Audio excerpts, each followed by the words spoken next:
নমস্কার, আমি প্রত্যয়। তো ফাইনালি দেখে আসলাম একেন বাবুর বেনারস বিভীষিকা। তো কেমন হলো একেন ফ্র্যাঞ্চাইজির এই কাজটা? প্রথমত বলে রাখি, এই যে গল্পটা এখানে দেখানো হচ্ছে যে একেন বাবু ছুটি কাটাতে তিনি বেনারস যাচ্ছেন। ওকে? একজনের বাড়িতে গিয়ে উঠছেন এবং যেই ভদ্রলোকের বাড়িতে উঠছেন তিনি শারীরিকভাবে অসুস্থ। তিনি একজন ক্যান্সার পেশেন্ট। তিনি সবকিছু ভুলে যাচ্ছেন। তার আরেকদিকে শখ রয়েছে, তিনি কিছু অ্যান্টিক্স জিনিসপত্র কালেক্ট করেন। এবার যেহেতু তার মেমোরি লস হচ্ছে, সেই জন্য সেই জিনিসপত্রগুলো কিন্তু একটার পর একটা চুরি হয়ে যাচ্ছে। এবার সেই ক্ষেত্রে একেনবাবু সেই ব্যাপারটা তদন্ত করা শুরু করে, তিনি ইনভেস্টিগেশনে নেমে পড়েন।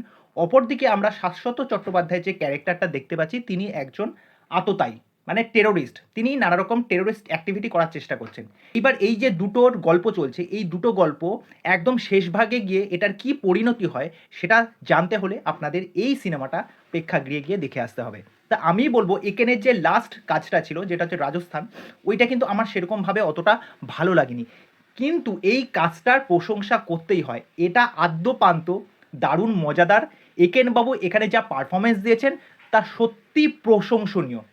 অনির্বাণ চক্রবর্তী এখানে অসাধারণ কাজ করেছে। তা এই সিনেমার পজিটিভ দিক যদি আমাকে প্রথমেই তুলে ধরতে হয়, প্রথমেই যেই জিনিসটার প্রশংসা করতে হয় পদ্মনাভ দাশগুপ্তের লেখনী। পরিচালনা হচ্ছে জয়দীপ মুখার্জি। তাদের এই দুজনের কোলাবোরেশনটা এত সুন্দরভাবে ব্লেন্ড করছেন এবং তারা কিন্তু এই একেন কাজের সাথে বহু সময় ধরে যুক্ত এবং তাদের এত সুন্দর একটা কেমিস্ট্রি তৈরি হয়ে গেছে।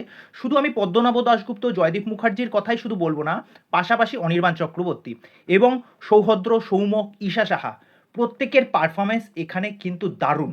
প্রথমেই যে মানুষটার প্রশংসা করতে হয় সে হচ্ছে অনির্বাণ চক্রবর্তী। অনির্বাণ চক্রবর্তীর যে সমস্ত কর্মকাণ্ড আপনারা দেখতে পাবেন, তার মুখ থেকে যে সমস্ত পাঞ্চ লাইন বা তিনি যে কমেডিগুলো করছেন, তিনি এই যে ভুল ভ্রান্তি করে জিনিসপত্রগুলো উল্টোপাল্টা ভাবে ক্রিপস করে জিনিসপত্রগুলো মানুষের সামনে ডেলিভার করেন, সেইগুলো যখন শুনবেন আপনি না হেসে লুটোপুটি খাবেন। হ্যাঁ, এবার এই কথাটা কেন বলছি, যারা একেন কাজের মারাত্মক ভক্ত তারা কিন্তু এই কমেডি সিনগুলো বা এই পাঞ্চ লাইনগুলো কিন্তু বুঝতে পারবেন এবং তাদের কিন্তু মজা আসবে। এবার যারা ধরুন একেন কাজের সাথে একদমই যুক্ত নয় বা তারা এই কাজটা সেরকমভাবে পছন্দ করে না, তারা কতদূর এই বিষয়টাকে এনজয় করতে পারবেন সেটা তাদের ব্যক্তিগত চয়েস। সেই বিষয়ে কিন্তু আমি কিছু বলতে পারবো না। ওকে? কিন্তু যারা একেনের কাজের ভক্ত তারা কিন্তু এই জিনিসগুলো আদ্যপান্ত মানে দারুণ এনজয় করতে পারবেন। ওকে? তা গল্পটা যেরকমভাবে এগোয়, মুভির ফার্স্ট হাফ প্রচণ্ড সুন্দর। এরপরে যে বিষয়টা প্রশংসা করতে হয় এই সিনেমার প্রোডাকশন ভ্যালু। প্রোডাকশন ভ্যালু খুব সুন্দর, সেটা খুব পলিশড।